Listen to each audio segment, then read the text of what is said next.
The first time Avery noticed her, it was because of the shoes. They were the only pair of boots in a circle of worn-out sneakers, canvas flats, and running shoes. Scuffed brown leather, a faint crease along the side where someone had spent years walking in them, and laces tied in a practical double knot. The boots stood just beyond the edge of the chalk circle Avery had drawn on the asphalt, planted like they belonged there and yet reluctant to cross that invisible line. Their owner stood with her hands tucked into the pockets of a dark green coat, shoulders slightly raised in that way people had when they were trying to make themselves smaller. Dark hair fell in loose waves around her face, and a pair of round glasses caught the afternoon light. She watched. Avery registered all of this in one quick glance as she clapped her hands and called out, "Okay, let's start with the basic step again." The small group in front of her, 3 teenagers, an older couple, a college kid in a university hoodie, shifted, smiled nervously, and tried to follow as she demonstrated the step. Left together, right together. Nothing complicated. That was the whole point of the free beginner dance lessons. Anyone could show up, no experience required, no money needed. Just curiosity and a willingness to look a little silly in the park on a Saturday afternoon. "Don't look at your feet," she said, grinning as one of the teenagers stared intently downward. "Your feet already know where the ground is, I promise." A ripple of laughter ran through the group. Even the girl with the boots smiled, though she stayed rooted in place, just beyond the circle. "Yeah, you too," Avery said without thinking, pointing towards her. "You'll trip over those boots if you keep staring at them." The girl startled, her eyes widening behind her glasses. She glanced down, then up at Avery, then shook her head quickly and lifted her hands in a polite no. "I'm just watching," she called back, her voice soft but clear. "Okay, just watching is allowed," Avery said. "For now." The older couple chuckled. The college kid rolled their shoulders and tried the step again, face tightening in concentration. Avery moved among them, tapping out the rhythm. 1, 2, 3, 4. Left together, right together. And breathe. Dancing is just walking with better music and worse decisions. That earned another laugh, and the tension eased. Avery checked her small Bluetooth speaker. The track was looping a mellow, upbeat jazz tune. The city hummed around them, distant traffic, a barking dog, the low whir of a skateboard somewhere behind the benches. The park in late spring was her favorite classroom. Green, messy, alive. After an hour, she ended the session the way she always did, with everyone taking a bow, some sincere, some exaggerated. A teenager dabbed instead of bowing, which made the older couple shake their heads and smile. "Same time next Saturday," Avery said, raising her voice as people grabbed their water bottles and drifted away. "Same spot. Bring a friend or a stranger you want to make less strange." The girl with the boots was already turning away when Avery called, "Hey, watch her!" She stopped, half turning back. Up close, Avery could see that her eyes were a deep brown, shadowed with something cautious and thoughtful. "Yeah," she asked. "Did you at least dance in your head?" Avery said, or was all that staring for nothing? A hint of amusement tugged at the corner of the girl's mouth. "I danced in my head," she said. "It was less embarrassing in there." "Good," Avery said. "I'm Avery." "Lena," the girl replied. "Well, Lena," Avery said, "next time your feet are invited too." Lena's gaze flickered from Avery to the chalk circle and back. "We'll see," she said, and then she left, boots thudding softly on the path. Lena came back the next Saturday. Same boots, different coat, a faded denim jacket over a black t-shirt. She stood under the same maple tree, right at the line where shade met sun, arms folded loosely as she watched Avery set up the speaker and draw a fresh chalk circle. "You made it," Avery said, looking up with a grin. "And here I thought I scared you off with my aggressive enthusiasm."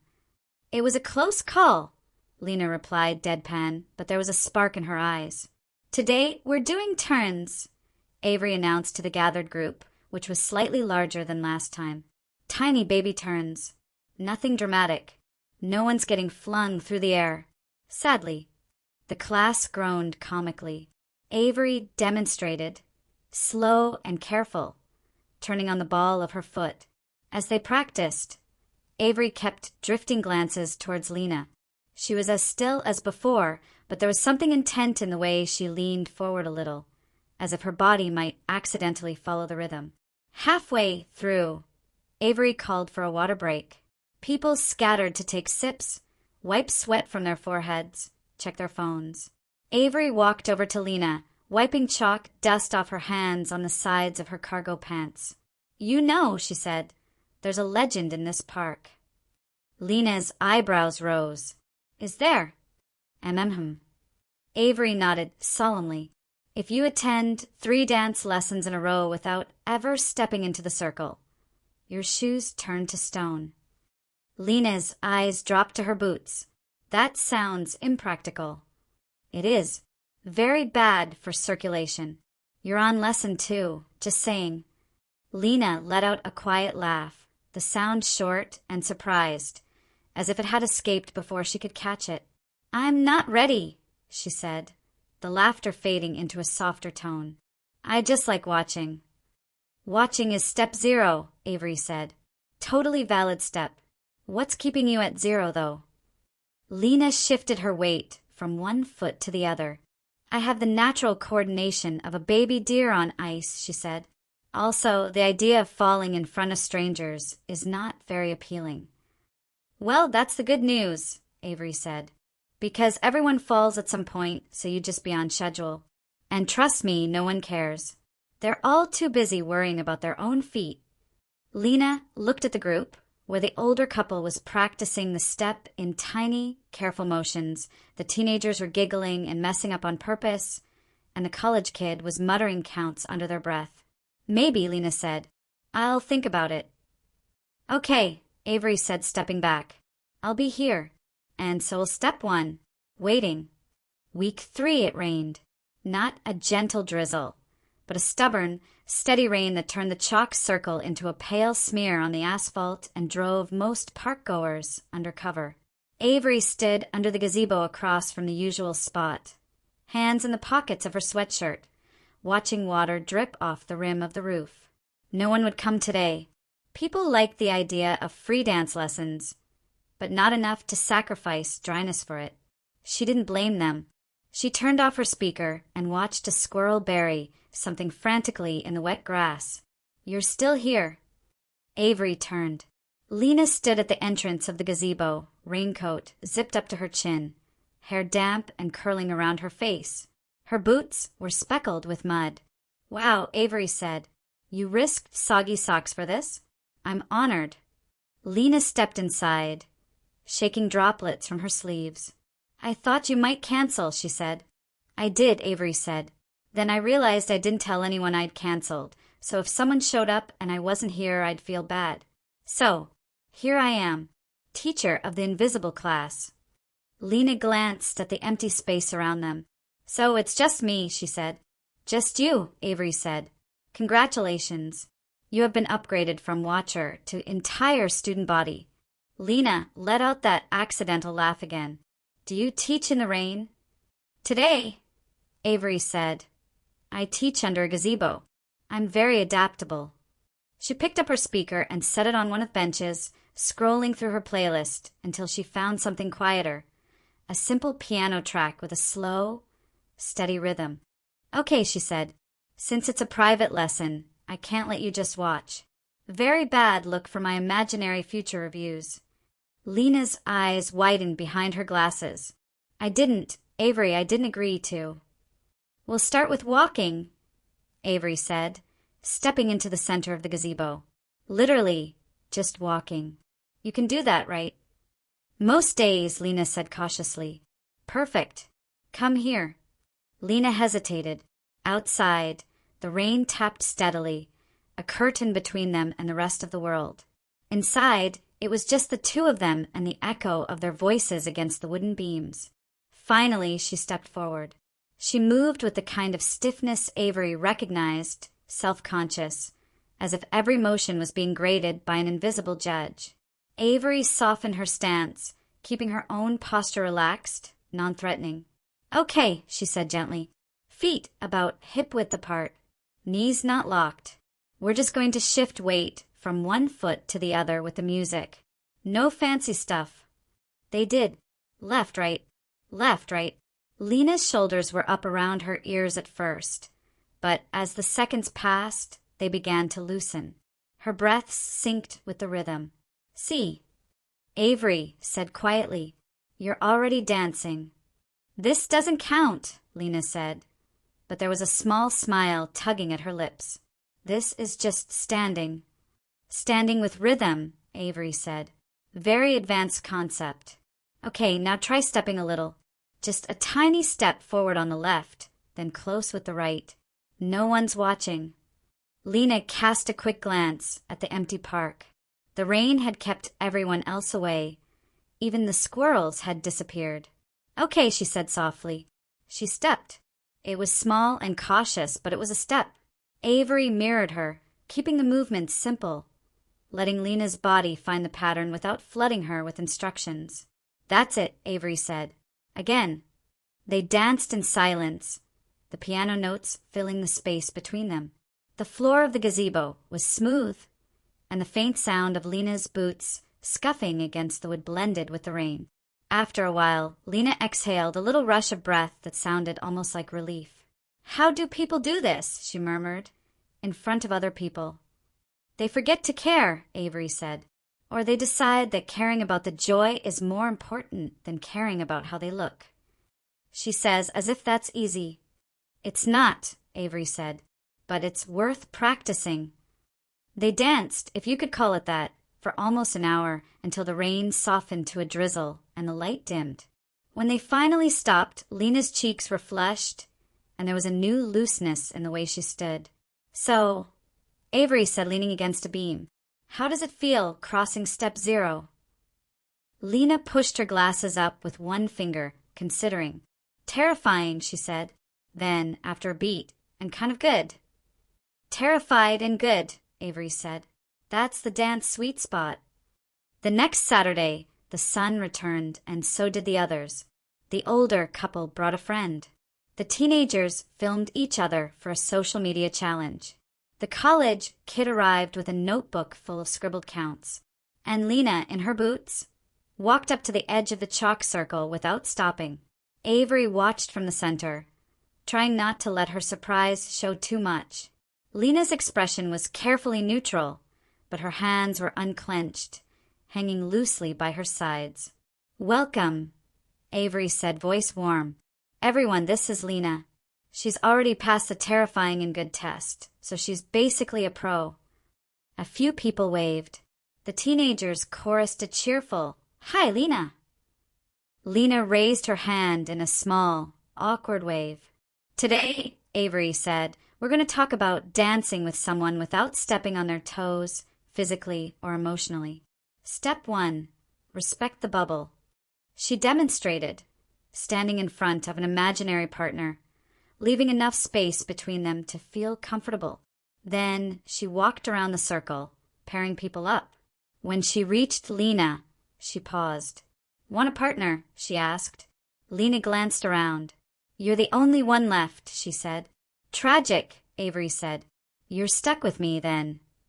They stood opposite each other, and Avery saw the tension flare briefly in Lena's posture. She lowered her voice. Same deal as in the gazebo, she said. We'll go slow. If you need a break, say pause and we pause. No questions asked. Okay, Lena said. They stepped into the basic pattern Avery had been teaching for weeks. Left, together, right together. The others moved around them, some stumbling, some laughing, some surprisingly smooth. The circle pulsed with motion and music. You're doing great, Avery murmured as Lena found the rhythm. You're allowed to look at my face, by the way. My feet aren't that interesting. Lena's gaze flicked up and their eyes met. Her cheeks turned faintly pink. I'm concentrating, she said. On what? Avery asked. Because your feet are already cooperating. Lena hesitated. On not bumping into you, she said. Well, that would just prove I exist, Avery said lightly. Not the worst thing. It was a simple exchange, nothing remarkable. And yet, for both of them, something shifted. A new layer of comfort, a more easy way of sharing space. Over the next few weeks, the class became a kind of ritual. The park, the chalk circle, the music Avery queued up with care. People came and went, some just once, some every time. A woman who worked night shifts and needed something to look forward to. A father who brought his grade school daughter and let her stand on his shoes. A group of college friends who turned every misstep into a joke. And Lena, who not only came back, but began arriving early. Sometimes Avery would find her sitting on a bench with a book, the spine cracked open and a pen tucked behind her ear. Sometimes she would be standing by the maple tree, watching the light shift through the leaves. They fell into small habits. Avery would bring an extra bottle of water and set it near Lena's usual spot without comment. Lena, who worked at a nearby library, started arriving with a different used paperback each week. You mentioned you like stories with found families, she said once, offering Avery a book with a dog-eared cover. This one is kind of like your class. How so? Avery asked, flipping it over. It's about people who don't really fit anywhere, Lena said. But they find each other anyway. And it ends gently. Gently is good, Avery said. Life has enough sharp edges. They never talked about heavy things directly, not at first.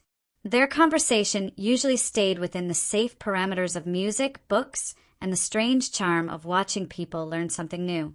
But sometimes in the spaces between fragments slipped out.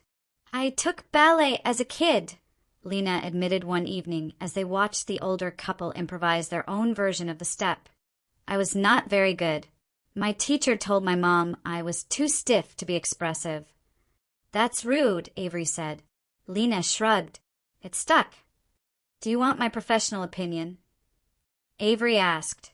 You're a professional now. Obviously. I own a Bluetooth speaker and chalk. Very serious credentials. Lena smiled. Okay, professional opinion. You're expressive, Avery said simply. I can tell what you're feeling. Usually, even when you're trying to hide it, that's expression, stiff or not. Lena looked at her for a long moment, something softening in her features. Thank you, she said quietly. Summer deepened. The trees grew fuller, the shadows heavier. On particularly hot days, Avery shifted the class to a shadier patch of path, apologizing for the lack of breeze. People began to bring their own towels and sun hats. One Saturday, halfway through a basic partner exercise, a teenager in a bright yellow shirt pulled out their phone and filmed the group turning in unison. This is going to get so many views, they said. Like, wholesome park dancing compilation. Tag me, one of their friends called. I want people to witness my suffering. They did post it, apparently. A week later, a woman Avery had never seen before showed up, phone in hand. I saw the video, she said shyly. I wanted to try. The group grew, just a little more each time. Avery watched them with a strange, swelling pride. She had started this on a whim after leaving a job that had slowly drained her. 12-hour days in a concrete office, staring at spreadsheets until her eyes burned. Teaching dance for free in the park had felt like a small rebellion, a way to remind herself that her body could do more than sit in a chair. Now, looking at the patchwork circle, people of different ages, shapes, and stories, all moving in approximate unison, she realized it had become more than a hobby. It was a gathering.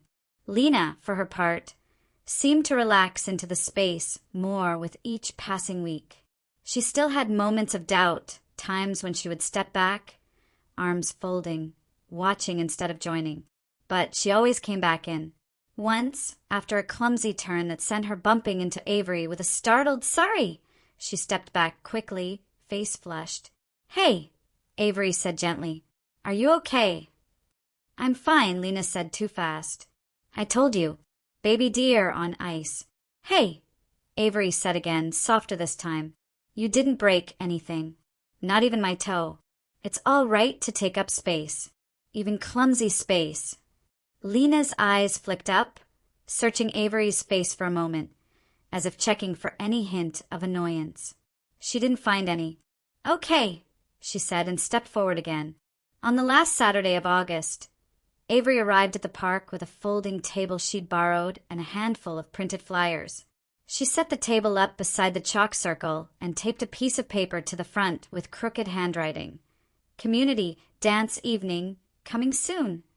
When Lena arrived, book in hand, she paused at the table. "What's this?" she asked. "An experiment," Avery said, smoothing a corner of the sign. "I want to do an evening where everyone who's come to the lessons can bring someone.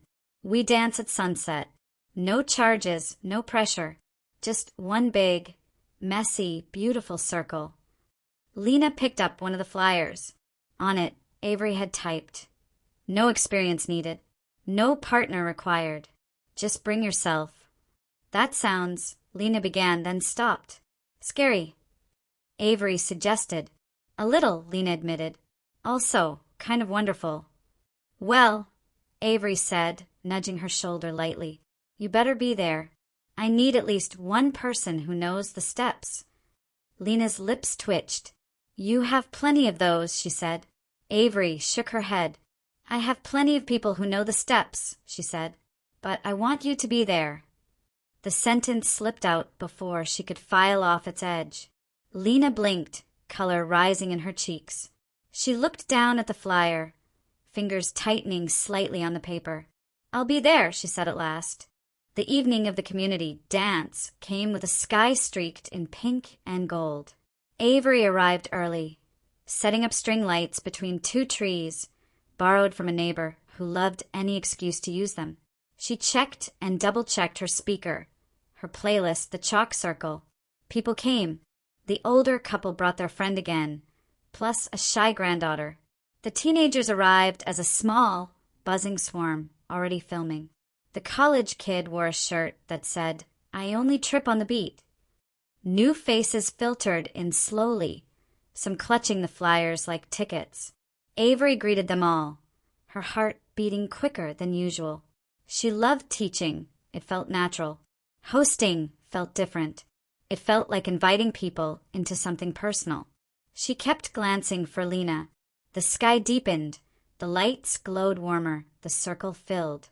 As she raised her hand to start, a voice behind her said, "Am I late?" Avery turned. Lena stood there in a soft blue dress that hit just below her knees, the boots replaced by simple white sneakers. Her hair was still loose but brushed, a small silver clip glinting near her temple. She looked like herself, but a version that had stepped slightly forward into the light. "You're right on time," Avery said, unable to keep the smile from her face. "Good," Lena said, exhaling as if she'd been holding her breath. "You did say you needed at least one person who knows the steps." "I did," Avery said. "I'm very glad you listened." The music began, a gentle track that built slowly. Avery called out the familiar counts, but after a while the circle didn't need them. People moved, some perfectly, some sloppily, some with arms flailing. No one seemed to mind. Lena danced. Not every second. Sometimes she would step aside, watching the way everyone dances, but she always came back in. At one point, a small child ran into her, tangling feet, and they both went down with a squeak and a thud. Lena sat up, laughing, the sound free and unrestrained, and helped the child up. The child scampered back to their parent, leaving Lena sitting on the edge of the circle. Avery made her way over, offering a hand. "You okay?" she asked. Lena took the hand, letting Avery pull her up. Their fingers remained intertwined for a moment longer than strictly necessary, then gently parted. "I didn't break anything," Lena said, catching her breath. "Not even your toe." "See," Avery said. "Progress." They stood side by side, watching the others. For a moment, neither spoke. The air was warm, the music threaded with the sound of laughter. The maple tree above them rustled softly. "You know," Lena said eventually, "I used to think I was one of those people who just watched life, observed it from a safe distance." Avery turned her head, studying her. "And now?" she asked. Lena looked at the circle. The older couple, turning slowly and carefully. The teenagers, half dancing, half trying to coordinate some ridiculous, synchronized move. A stranger closing their eyes briefly as they stepped, as if memorizing the feeling. "Now I think," Lena began, and her voice hitched, surprised at herself. She cleared her throat. "I think maybe I was just waiting for someone to invite me." "Well," Avery said softly, "consider this your permanent invitation." Lena glanced at her, eyes reflecting the string lights. "Is it okay," she asked, "if I keep needing reminders?" "I'm very good at reminding," Avery said. "It's basically my job. Left, together, right together. Come back in. The circle's still here." Lena smiled, small but certain. "Okay," she said. She stepped forward, back into the chalk circle, back into the imperfect, wholehearted motion of it all. Avery followed, matching her pace. As the evening wore on and the sky finally darkened, the circle shifted, broke, reformed.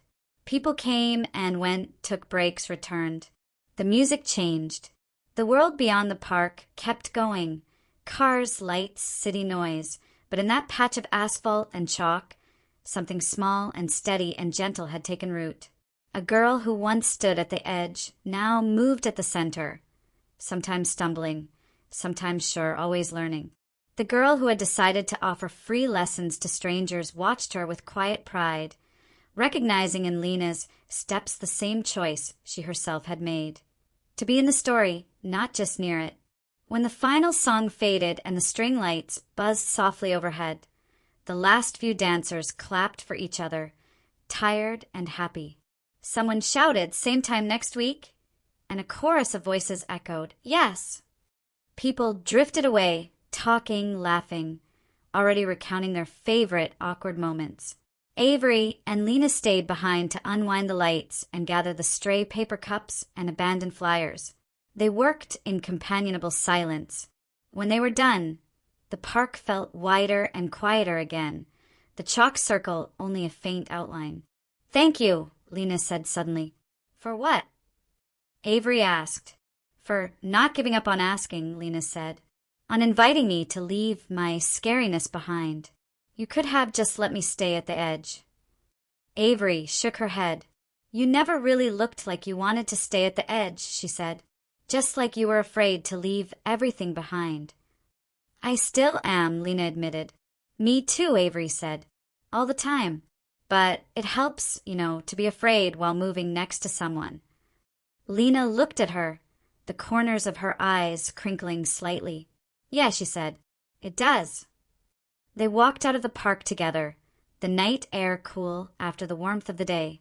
Their steps fell naturally into the same rhythm. Left, right, a quiet echo of the dance that had filled the circle. Neither of them said it out loud, but both understood. This was not the end of the story, just a gentle closing of one chapter. There would be other Saturdays, other chalk circles, other hesitant strangers at the edge. And as long as there was music, Avery would keep teaching strangers to dance. As long as the park waited, Lena knew now she would keep showing up, not just to watch, but to be close to her,